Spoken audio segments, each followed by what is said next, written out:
DBS song of the year.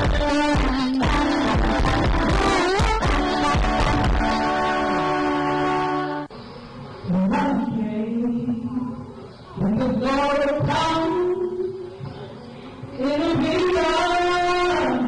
It'll be done. And to the heavens will know. One can't stop the word, and it will be done.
Into all that God has planned for me, Jesus falling at my feet.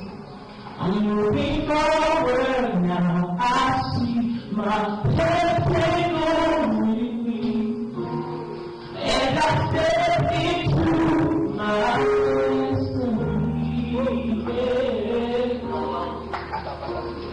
We want freedom. What we see right now, we'll never see again. As we cross over to your promise, our past is behind us. Nothing can stop us now. As we cross over to your promise, as we cross over to your promise. As we cross over to your promise.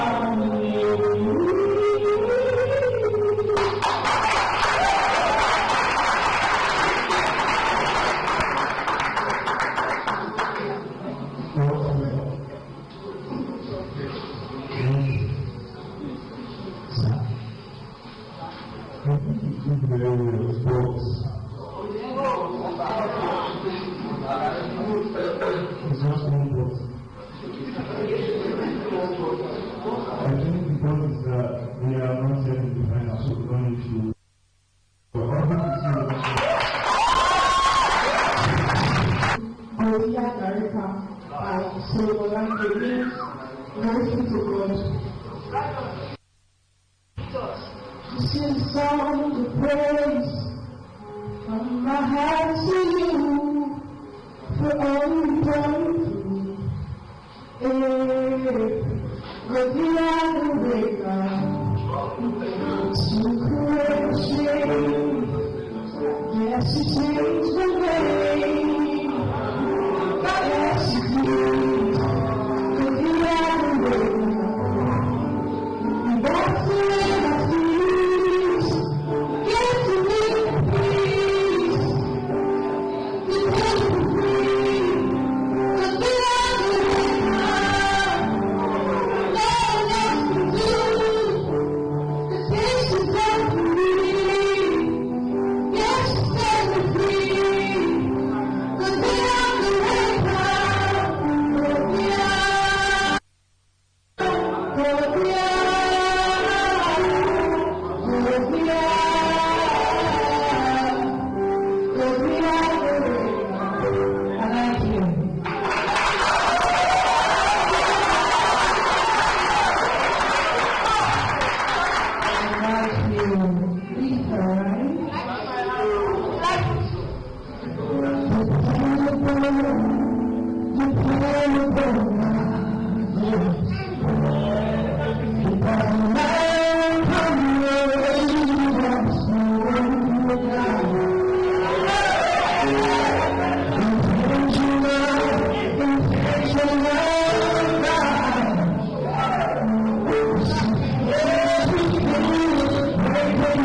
all I want to do is that I'm down for. Why do you want to come up with the North Pole? Indeed, I want to tell you that I want you to run one pole as well as the Marvel. But you are going to see God when I prove you wrong. I'm trying to get you to get that an outlet of when I'm standing in the earth and I'm asking for. You know like that, you go to the end for you, you know, the beginning of the money for the money for love. And I will do that. You know what I'm asking for. The freedom, you know the money that I'm looking for. But you can't because I don't really know what I'm getting. And I'm telling you that you will do it for you. So, like telling you about you, you're going to see your prayer to me money, and you get a chance for delivering money. See, they're going to say about your young people, and still there is some who get the time to speak. You're going to learn how to live in the next time you're living in the people who speak. And now, you're going to learn for you. You're going to find your resources, my life, my root, and you're going to come living for you, and you're going to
But just before we let him go, peradventure you happen to be first of all, make sure you give my friend all the weight. And we know that in the and this is my parents, I really was good to just to know much more about music teachers, so I can be professional in magic. You don't have plans of giving some of it to your parents? Of course, that's the first thing. When I'm ready, they benefit everybody.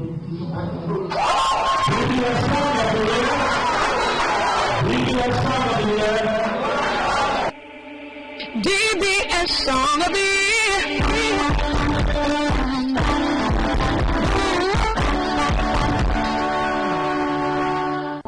You guys have come around. You put in your breath.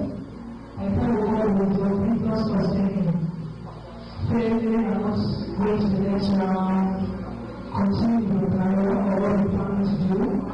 Work on yourself and you do it. Okay? So, from the first step here now, we will call out those who are going to the next stage. Number 2, pay annual floor. Now, just like number 2. You need to make sure.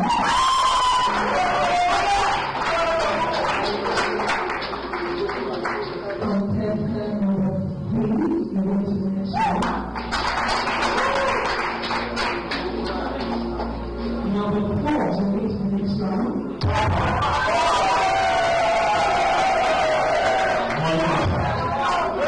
Number 5, you need to make sure.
Contestant number 34. Contestant number 35. 36. 37. 38. 39. 41. 41.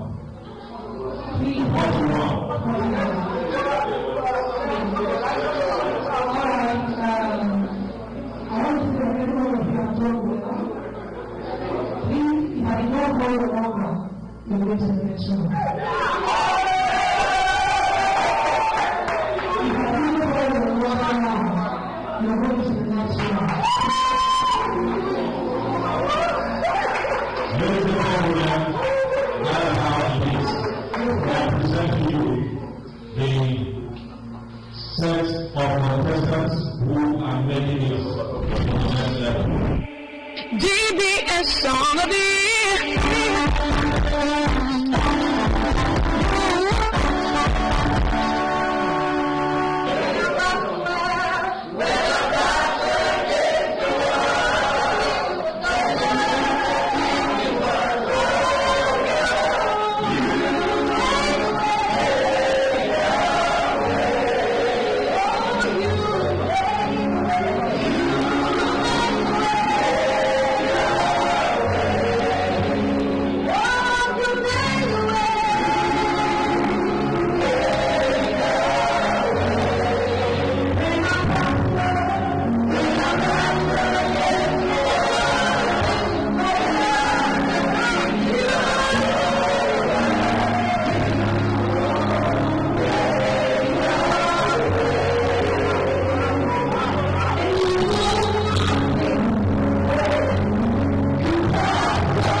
Very good morning and welcome. That was DBS Song of the Year, the quarterfinals, and of course, well, not everything. We were able to bring you everything, but just part of it. But in the course of,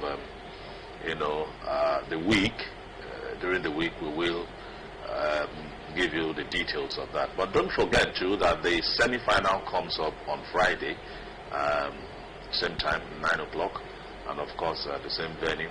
And you are all invited. Everybody is invited. There is no fee. There's no gate fee attached to it. If you're a lover of music, if you have a fan, if you are a fan of any of the contestants, you are free to be there. You are highly welcome. Well, we will talk about that. The chairman of the committee, the DBS Song of the Year, will be here before the end of the show this morning to talk more on that. But for now, we want to talk about our environment. We want to look at, what is the state of the environment. Recall that, was it last week? Okay, 2 weeks ago, we had environmental sanitation, and we were all aware of how it went. Should it be that every last Saturday must be declared? Must we tell people that every last Saturday, that's when you take care of the environment? And then the culture of we not managing our environment very well. For instance, you see people driving on the street, and the next thing they, throw some objects out of the vehicle, out of their keke, on the road, and they feel everything is still okay. Now we'll be looking at that, and joining me in the next couple of minutes to talk about this, we have Comrade Lucky Ajekuko. Yes, he is the PSP chairman at Delta State. Lucky, good morning and welcome. Good morning, CJ. Yes, so what are we looking at this morning? We are looking at the environment and the non-compliance of the people. Okay. The manner of which they go about managing the waste they generate from their residents. Okay. So why are we not compliant? In your own opinion? In my own opinion, it's like some of the people look at it that it's too expensive for them to comply, or it is their attitude. It must be one of those two. Maybe the attitude of some people.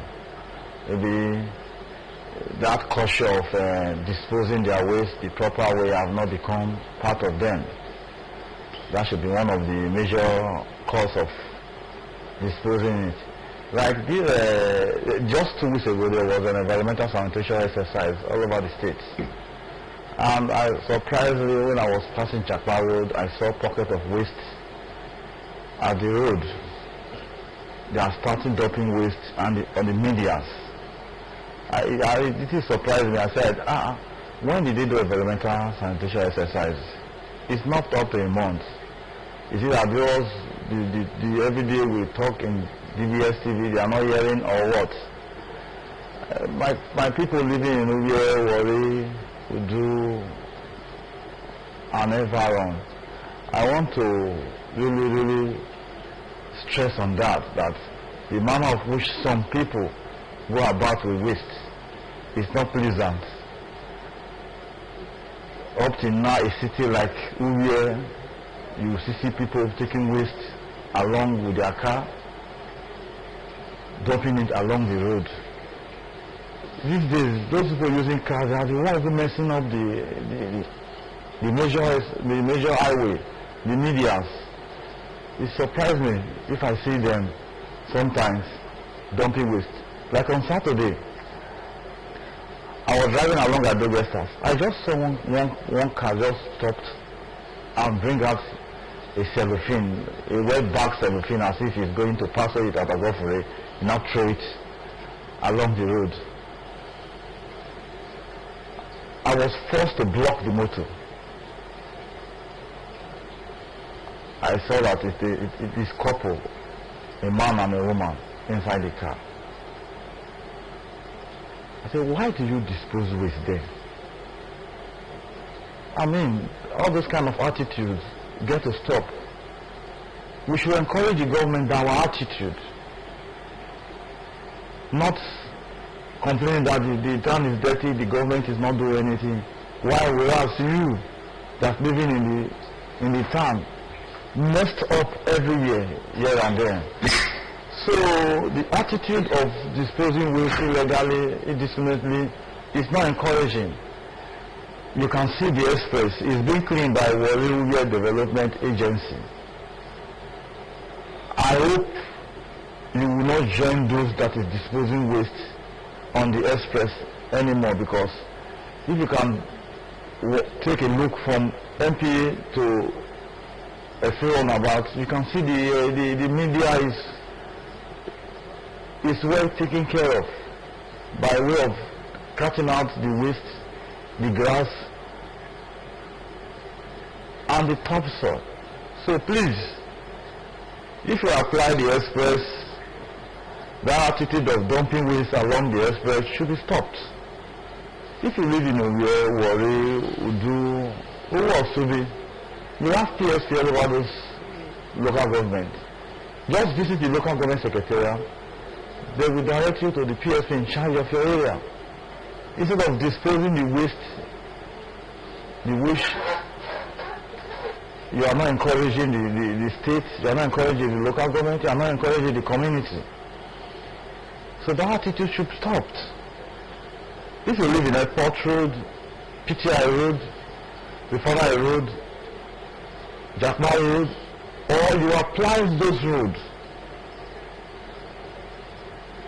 and you are among those that dumping waste along the road, please stop that attitude. If you live within the commissioner houses of Jackma Road, up at the General Hospital, around that area, if you can see, they are cleaning up that areas in terms of cleaning the drainages, cleaning the waste along those areas. After cleaning it, don't go there and dump waste any longer, because by the time you dump waste, if you are caught, you will be dealt with. But if you are not caught, you will not be dealt with. You will be punished one way or the other. You will be punished. The person will be punished one way or the other, because if he check his conscience, he will know that what he's doing is wrong. So that attitude of not visiting the PSP in charge of the area is not encouraging. Please, we cannot be behaving as if we don't know what we are doing, whereas we are messing up the environment. The rainy season is approaching. That attitude of dumping waste along the road, it should be stopped, because if you dump waste along the road, by the time the rain fell, you will not flush it to the gutter. It will not lead to blockage of the drainage. So, my brothers and sisters, I want to advise you should go to your local government secretariat. If you are living in Warri, Udu, within the twin city of Warri, you can get the PSP in charge of your area to be disposing your waste, so that you can be of a good ambassador to the local government, the state, neighborhood, because that attitude of messing up the environment will not be, because as I'm telling you right now, the executive governor of this state, Dr. Ifeanyi Okowa, have put in place a machinery that will contain those people that is disposing the waste illegally. If you are one of them, you should stop and have a rethink for now, because if you are caught, I'm not aware, it's not an ignorance to the law. So visit your local government secretariat, answer the PSP in charge of your area, so that you can know what you are doing in terms of the environment. Because the attitude of today messing up the environment, tomorrow not messing up the environment, is not fair. So I want to really stress on that issue of non-compliance. Come to look at it, it didn't cost a lot of money to dispose your waste. Depends on the size of the house. Some pay 1,000, some pay 3,000, some pay 5,000.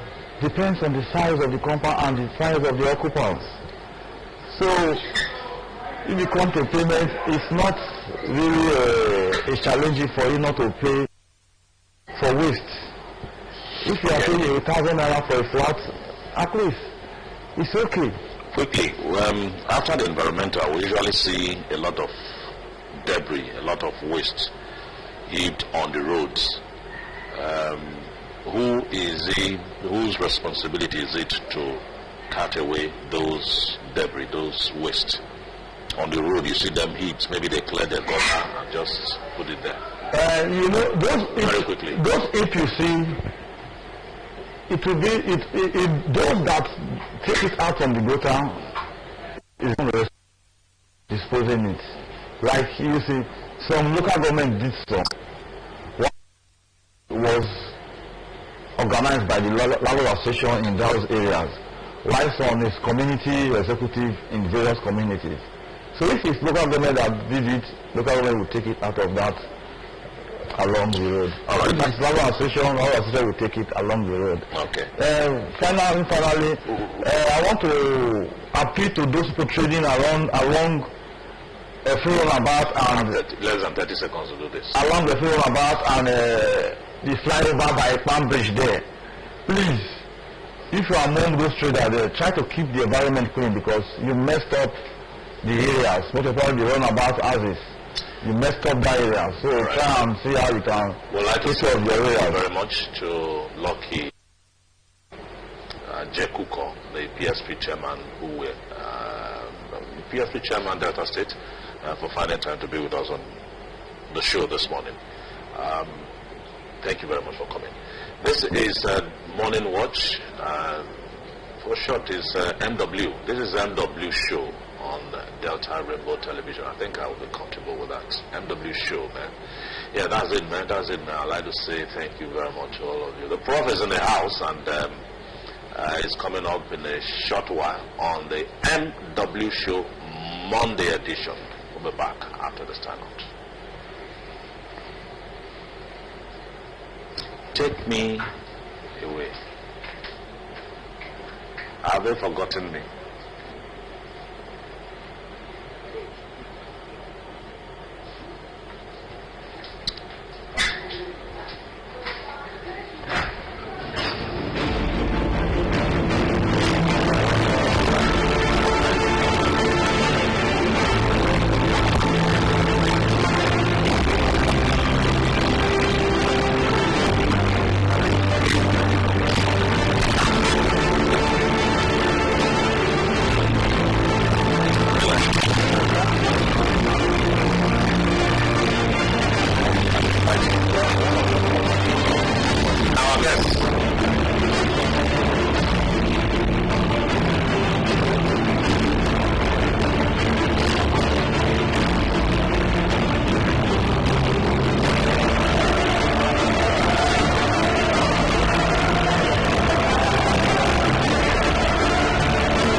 is still MW Show Monday edition. MW Show stands for, what did I call it that time? Yes, it stands for Morning Watch on Delta Rainbow Television. MW Show, yes. It will take some time for me to get used to it. Don't mind me. It's still on environment, and we have our guest this morning, Professor Ted Diabetra Esquire. He is a practitioner, a research professor. A very good morning to you, the Prof. Good morning. We are in charge here. When we go to the law court, there is no problem. So we call the shot. No, we tell you stop. There's no problem. You see? Now put your phone on vibration. Vibration, please. This is going to bring it back. No, maybe it's Alert. Check. How much? Later. It's not fair. All right. This morning we'll be looking at the heat wave, which is really affecting people. Look for fun. We have Professor Teddy in the house, and let's look at the heat wave. You are an environment specialist. What is actually happening? Is the world coming to an end, or was the last person that went to hell? Did he fail to close the door? It's something like that. Maybe the person failed to so do. For me, I think it's become a terrible problem. There is no need to speak too much English about it because it's affecting us. In fact, when I was coming, my suits, I just had it. In fact, I didn't just do anything. It was when I came here, I had to get dressed up, for the purpose of this particular show. All around, I think for the past 3 months or thereabouts, it's been terrible. And we actually expected it. Really? Yes, we expected it. Because we expected it. For me, I expected it. You can't have a refinery close to, you can't have all the emissions going on. Without expecting anything like this. You can't have, When you say we expected it, yes, government inclusive. They expected it, except they want to take any proactive measure. For me, they've been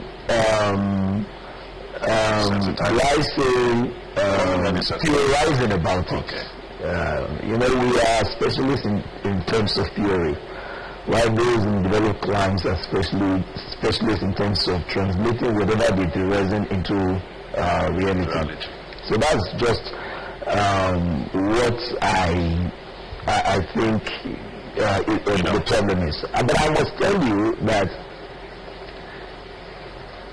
if you are coming into this particular place, I just wish you could even tell me that we have timber-like structures in this building. Do we have timber-like structures in this building? So if we don't have timber-like structures in this building, even look at this up. Just look at what we have up. It is steel. Yes, and it emits what?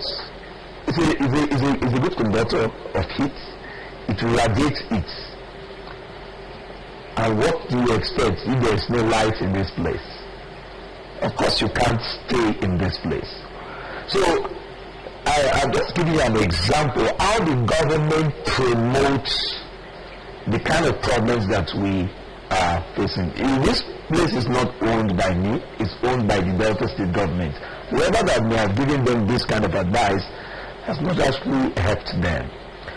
For quite some time I've been doing some stuff with new people, and you observe that everything I've been working with is wood. People don't know why. There's a brain, there's a research work, there's a brain behind it. And that brain is just all about promoting sustainability. This wood you see around in this place is to tell us that we need to wake up. we need to go back to the good old days. We use wood. And that is what even you have in developed countries now. They are now going back. In England, you have wood-like structures used to set up to about 24-story building. You have it in Austria, you have it in East London, you have it in America. How durable are they? So durable. In fact, there's what we call the cross-laminated timber. That is actually what is used. Apart from the normal, the thermal component is very much appealing. How affordable? So it's like, because you don't have many people involved in it. You see, it's somehow technically expensive, but we don't have problem with wood in Nigeria. So if those in developed lands are saying that it's kind of expensive, I can tell you that in Nigeria it's going to be not as expensive as what they have over there, because in the first place, it is something that is just like it's like planks, sewn out from the normal wood, and you use glue to put all of them together, and with that you can use it to set up the frames in a building. You can use it to do the normal pillars. We have these concrete-like pillars. You don't use concrete-like pillars. You use those cross-laminated, timbers. So the concrete-like pillars and what have you then,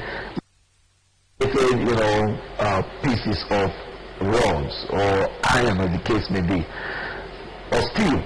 That is one way we can solve this problem of heat. I just came here. When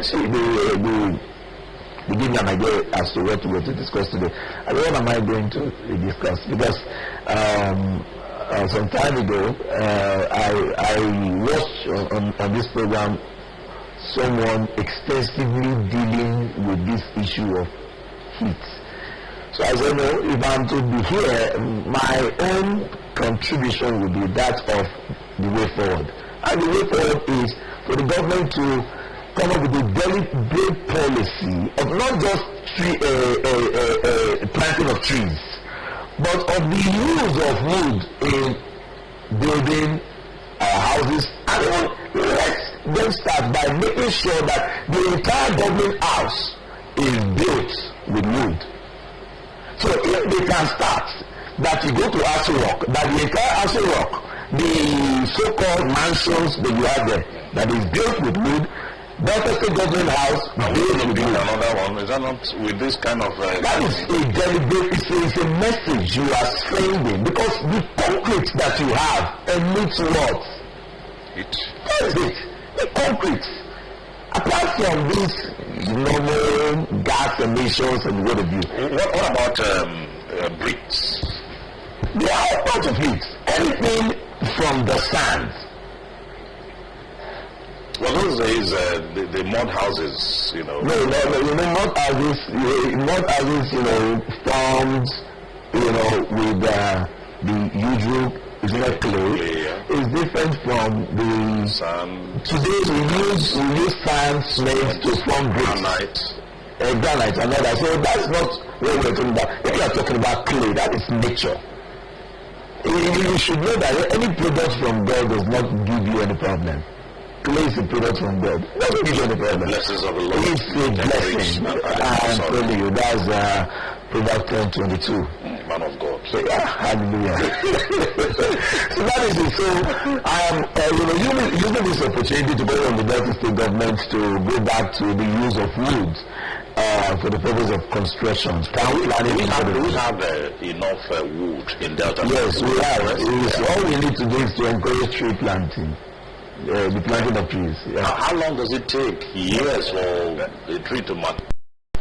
For me, I am not a specialist in that particular area. I know it takes quite some years. I know but it's not really as it won't be. I don't think it will be up to like 20 years.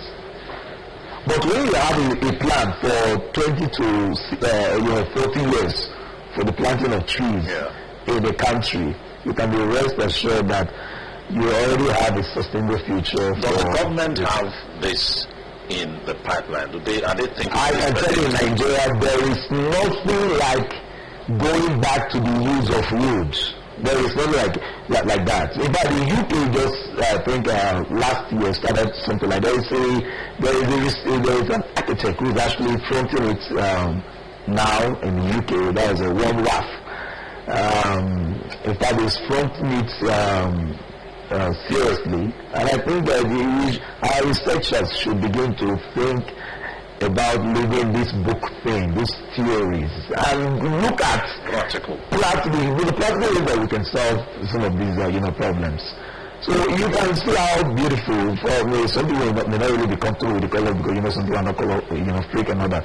But the fact that your background here, your backdrop here is made of food, it shows that you're really serious. I can see that in Delta State today. The Delta Broadcasting Service is actually in the forefront in terms of promoting sustainable development, using instead of these emitting the backdrops that emit heat.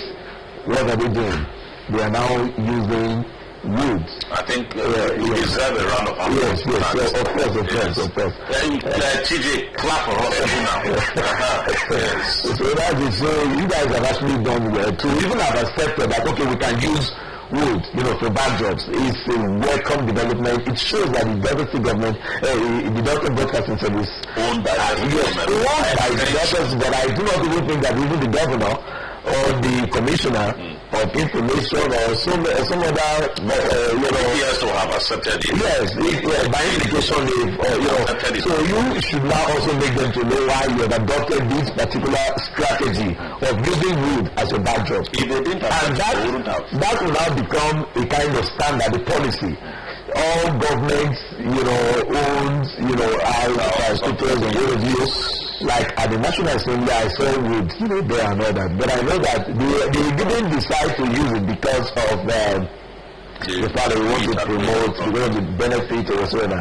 It's because of the beauty and whatever. So we take out the aesthetic, perspective. The aesthetic components of that particular material. Look at it from the angle of, sustainable development, having a sustainable future.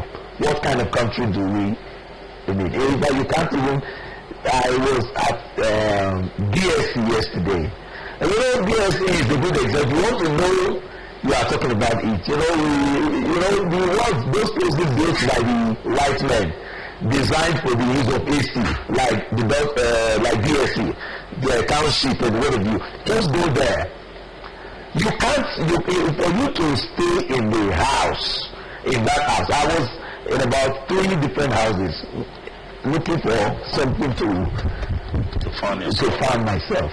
It was tough. So I said, God, why I live at home? What went wrong? What was responsible for it? It's because of the fact that the material that was used in building those structures, real concrete. I think for the next 60 years, those structures will remain there. But they were not actually built without the use of ACs. Okay. That's it. So, a situation in Nigeria, our second name is darkness. As far as power supply is concerned, what do you expect? So when they ought to have actually given a thought to that fact that as we are building these estates, we must take into account the need for us, to know that this thing did not even have power supply for. That time, the power supply was. I said they must have taken into account the needs. They must have foreseen what the situation we are actually going through now. They must have foreseen it. The black man can never be like the white man. I mean, just imagine how the time the opportunity to have some interactions with them. It's like the heart is pure. Nothing is like a tabula rasa. Nothing, everything about them is, I said, God. For the black man, the second name, you need to talk out the evil. In the black man, they got the good thing with. I just don't know. I don't know. Maybe I don't know. That becomes a metaphysical issue. All right. Let's also look at you are an advocate of we resort into use of wood in most of our buildings and all that. You can even call me a wood advocate. A wood advocate. Yes, I'm a wood advocate. Yes. Now, have you also taken into consideration the safety? You recall that was it in Austria where you had this fire outbreak of fire and most of the houses were gutted. But even with concrete-like structures, the same houses will also go down. So it's not whether safety, whether it's not. In fact, when you talk about fire is the respecter of nobody. Fire can even melt iron. I hope you know that. Yeah. So it's just because of fire. But it's more of when you have the wood. That is why we have to be conscious. Okay. We have to be conscious. We have to. There need to be planning. We need to know how to plan for the future, and we need to be safety conscious. If we are safety conscious, not like kind of white fires you have in the developed lands, we don't have those kind of fires. The kind of fires that we have here, they are from Boko Haram related issues and what have you, kidnapping. So if we have a clear-cut plan concerning how to manage such incidents, we don't. In fact, we are even safer. It is better for us to resort to the use of wood in building houses and all that.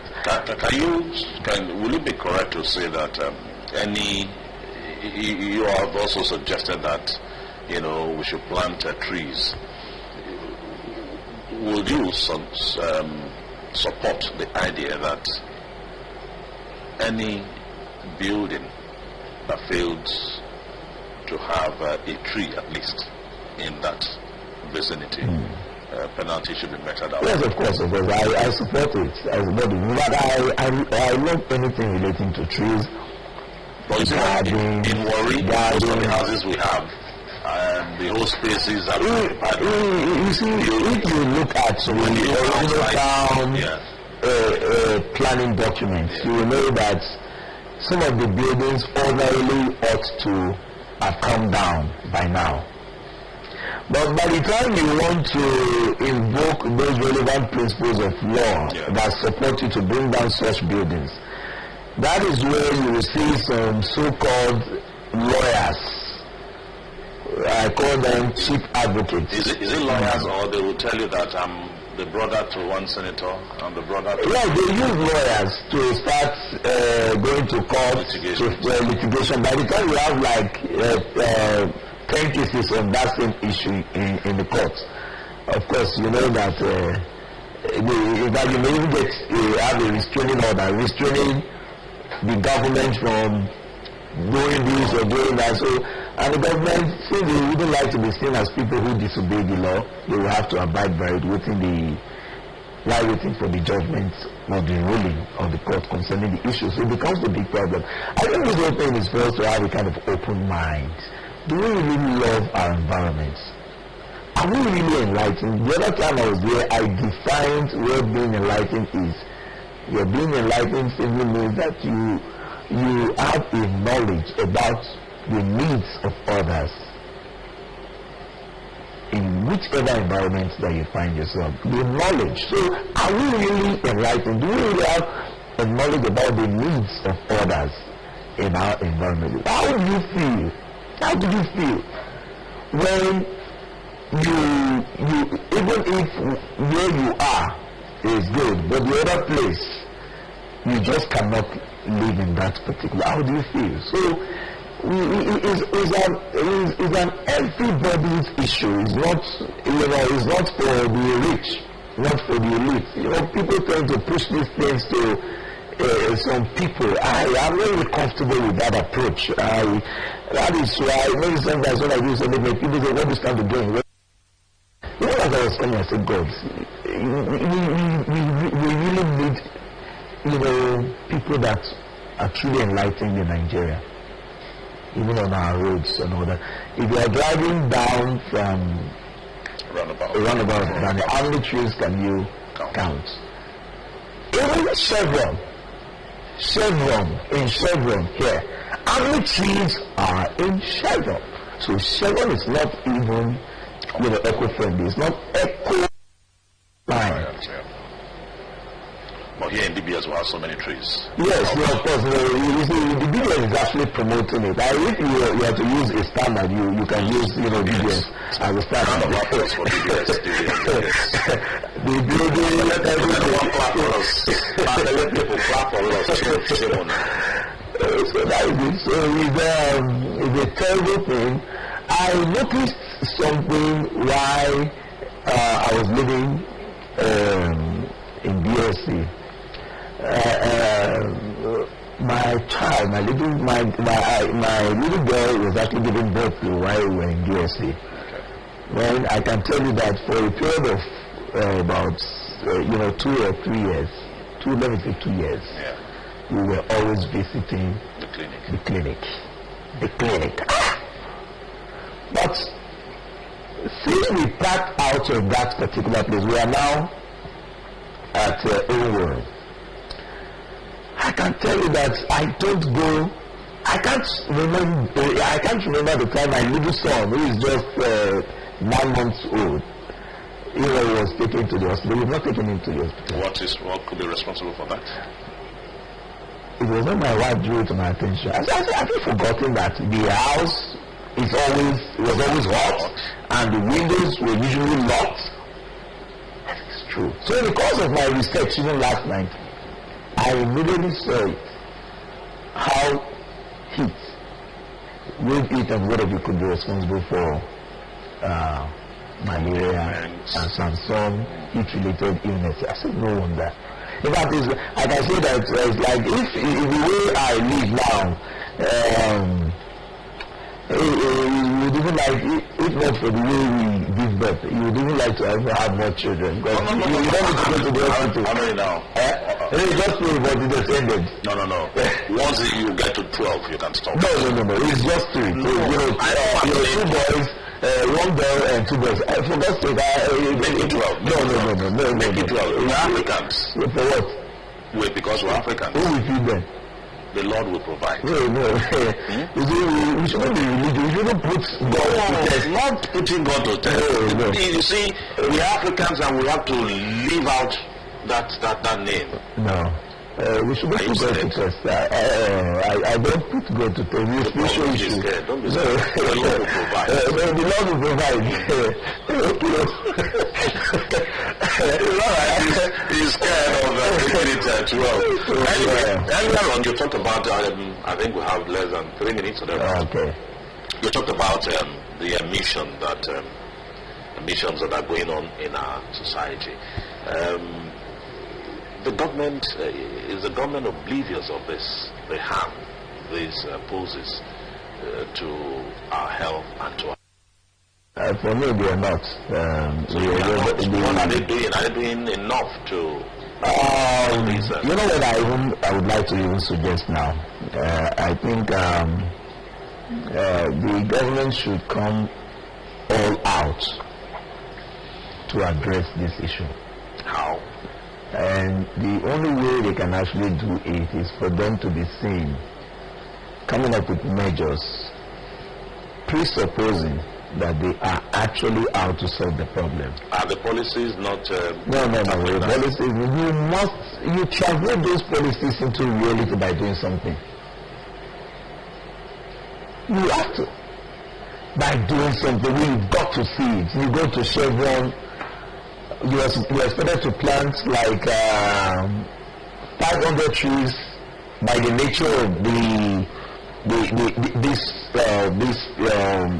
premises you are using for your business. We can't even see up to 20. What is the problem? Do something about it. If you don't do it, we will penalize you. If you use Chevron and some other oil companies With some other, businesses, some other, small industries, as examples, I think is going to be a better way to solve the problems. All right, the Prof, we're going to wrap it up at this juncture. We'd like to say thank you to Professor Teddy Igobeta, Esquire, yes, sir. Practitioner Research Professor. Thank you for your time. It's a pleasure. We hope and pray that as we leave here, as many that have watched and listened to you, will go and plant at least one tree in their compound. Yes. But if you're a tenant, don't go and plant two. If you plant tree as a tenant, not just tree, the use of wood in building houses, using wood to frame. if you don't plant tree now. Yes. You plant and you build with wood, not to plant for beauty. But if you're a tenant, can they plant? Yes. In another man's compound? Well, with the permission, we enter into an agreement with the landlord.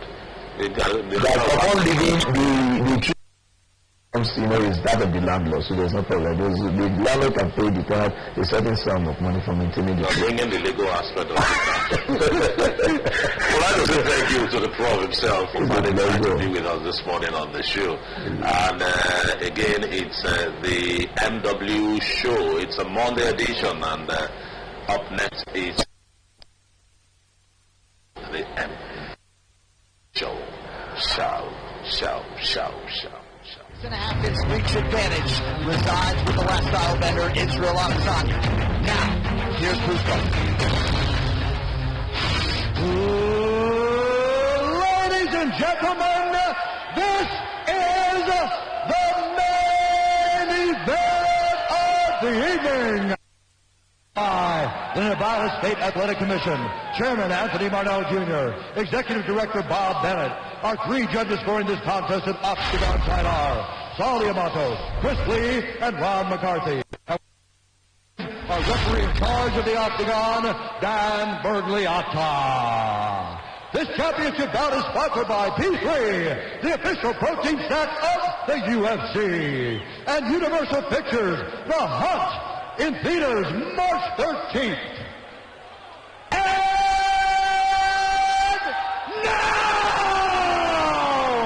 for those in attendance and UFC fans watching around the world, this is the moment you've all been waiting for. Live from the T-Mobile Arena in Las Vegas, Nevada. It's time for the undisputed UFC middleweight championship of the world. Introducing first, fighting out of the blue corner, a mixed martial artist holding a professional record. 13 wins, 4 losses. He stands 6 feet tall, weighing in at 185 pounds. Fighting out of Costa Rica by way of Pinar del Rio, Cuba, presenting the 2000 Olympics freestyle wrestling silver medalist and the number 3 ranked middleweight contender in the world, Soldier of God, Romero!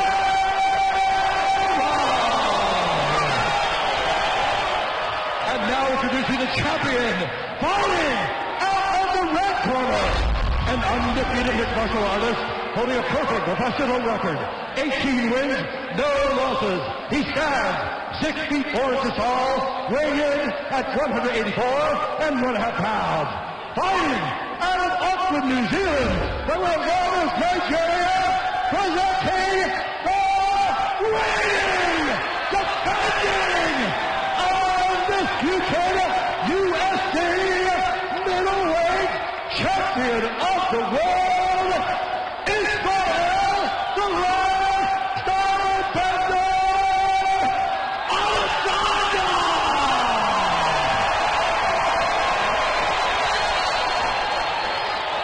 Okay, gentlemen, sit up, please. right, gentlemen, we've been through the rules in the locker room. I want you to obey my commands at all time. I want you to protect yourselves at all time. I want to touch gloves. Good job. See you in the corners. Let's go. I'm telling you. I'm sorry. My heart is can't be so good for the long-term health. My goosebumps. It is crazy what this job does to you. Can't be too many. Can't be too many of them. For a fight like this. Man, nothing like a UFC championship on pay-per-view. Yeah. Tonight's Fight Clock is brought to you by Modelo Brew. For those with a fighting spirit, Yoel Romero out of the southpaw stance in white. Israel Adesanya going orthodox early. He is in the black and gold, befitting a champion. Look at Yoel. Look at Yoel, man. I'm telling you, it's like, what's he doing? Look at Yoel.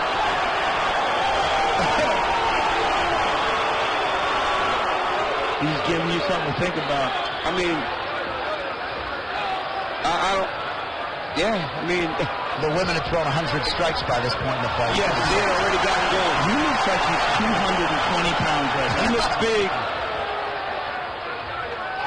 Adesanya believes that this fight is going to be a battle of rhythm. I got to impose mine on him. He wants to pressure him, but it's got to be the right pressure. I mean, Adesanya is a quote machine. Says he may be built for fighting. I've been bred for fighting. Yeah, Izzy's a great interview. He understands that Yoel wants to fight at a slower pace. He just needs to find the right time to make the pace a little bit faster without putting himself at too much risk because of how dangerous Yoel is. Well, what you talked about before is what I'm interested in. Is Yoel going to use his wrestling? Because that would be the biggest flip, right? Yeah.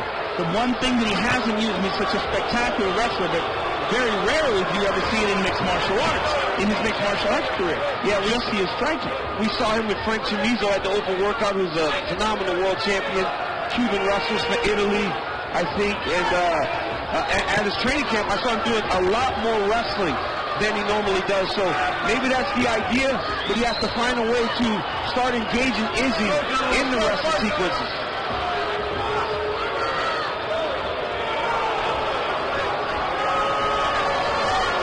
So 2 minutes have gone by. Yoel Romero has not attempted a strike. This crowd's spoiled. Yeah, I mean,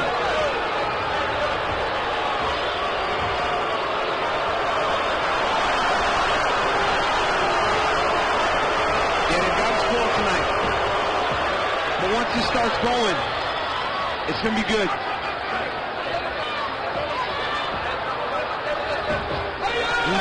Strong leg kick by Yoel. I talked to Luke Rockford, and he said even kicking Yoel, if he checks a kick, it feels like you're kicking metal. Yeah, because the dude's made of just like steel.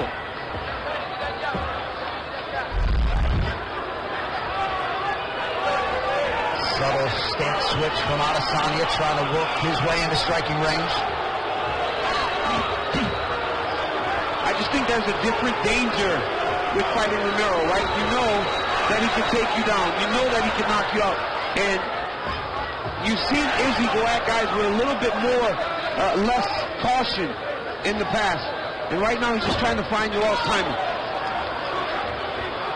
Adesanya's takedown defense just outstanding. Connection for Romero. And that's the problem, right? The moment Izzy got in the range, he got stung. I mean, that was crazy. From just standing there to landing that punch.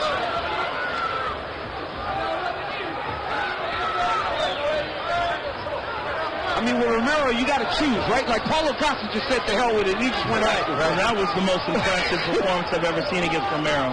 Yeah, and Paulo Costa is another dude made out of metal. Yes. Izzy blinking out that left eye. He's touched it a couple times. And he certainly touched that lead leg of Romero there. Coming up on a minute to go in round one. But like even this, right? Like as slow of a round as this is, Yoel has found a way to really slow Izzy down. If he can go steal a takedown now, he can put one in the bag. Izzy has to start to really let himself go a little bit and make Yoel fight. He said he's very aware that Yoel will get tired, but he will not get tired if he can fight at this pace. Jumping round kick to the body, and it lands.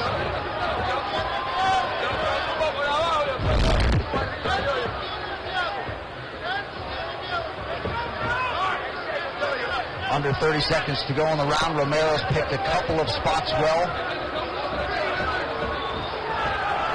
But a pedestrian first round with 20 seconds to go.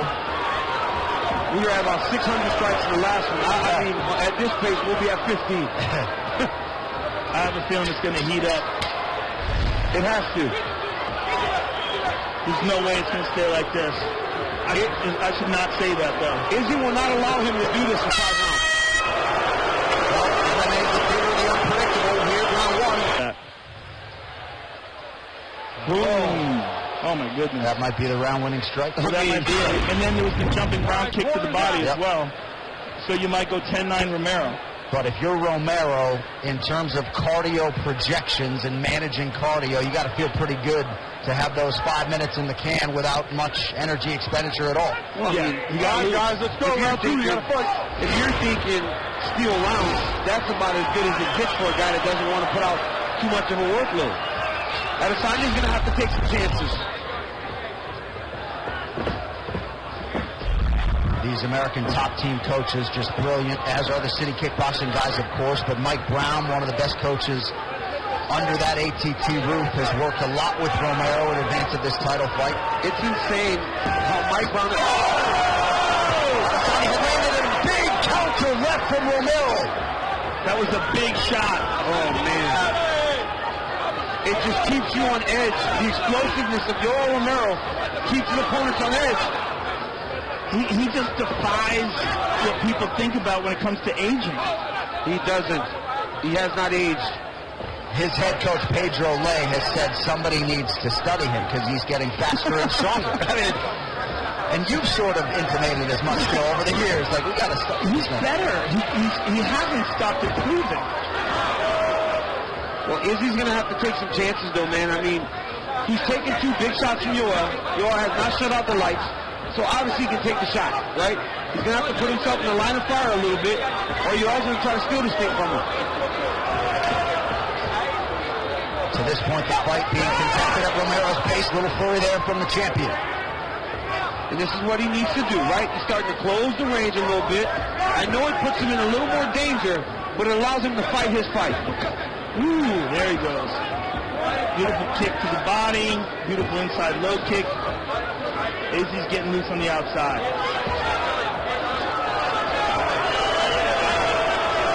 Well, after tonight's main event, we'll recap all the action from Vegas on the UFC 248 post show on ESPN.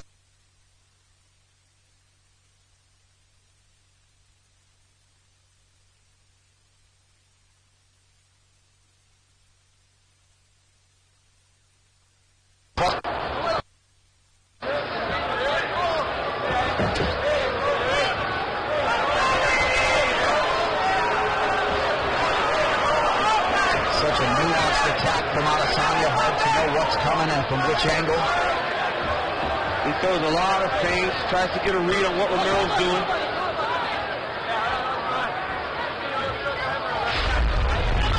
Two and a half gone by here, round 2. Romero knocked out Izzy knocked out Robert Whittaker, showed that he does have a knockout ability. He does have power. But seeing Romero finish all those guys, you understand that the risk is so great that it keeps you from fighting his normal style of fight.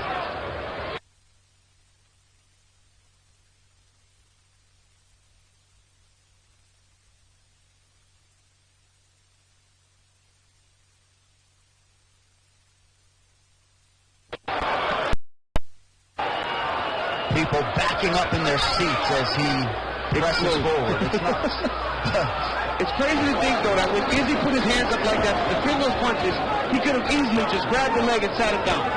But it's almost like he refuses to use that wrestling. Why do you think that is? I have no conversation with him about it? I've never asked him. I mean, please do. Maybe he doesn't want to put the effort, knowing how exhausting it gets over time. But, I mean, this guy's on his, last title shot, you got to imagine. Got to be willing to do everything to try to win. You would imagine that, except for the fact that he doesn't seem to be aging. And wants to fight till he's 50.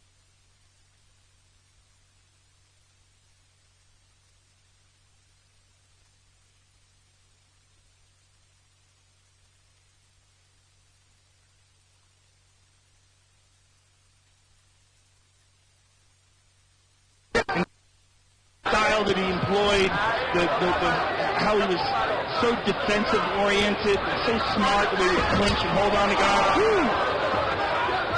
Beautiful. And now Adesanya goes high under 40 seconds. How to go round 2. And as long as he's kicking, he's a little bit further away from Romero in those counters. Because Romero's not countering the kicks, right? He's throwing punches to try to hurt you.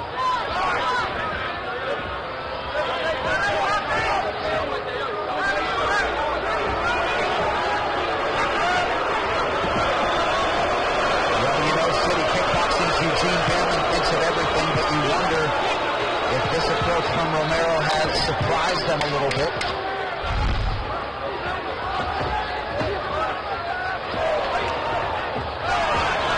Nice stick and then move by Adesanya.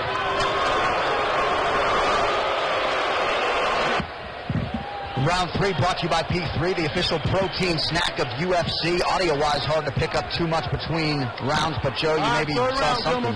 Yeah, you can see there's significant swelling on the right side of Israel's face, and they were using an Enswell on him in between rounds. And that was probably from that exchange when Yoel tripped him and got him up against the cage.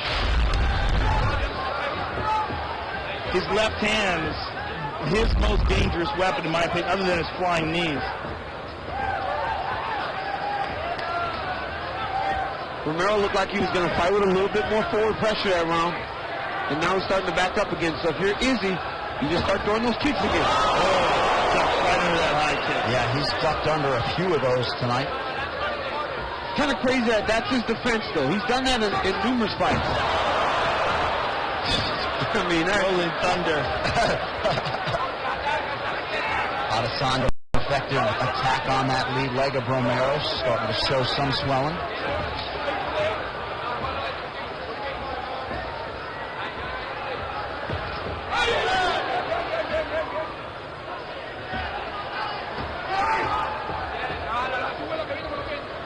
And, you know, I know the pace hasn't really picked up much, but Izzy's fighting much better now, right? He's mixing up his kicks. He's throwing them high, he's throwing them low. He's evading those big strikes now from Romero. Starting to fight better. Matrix-like as he avoided that last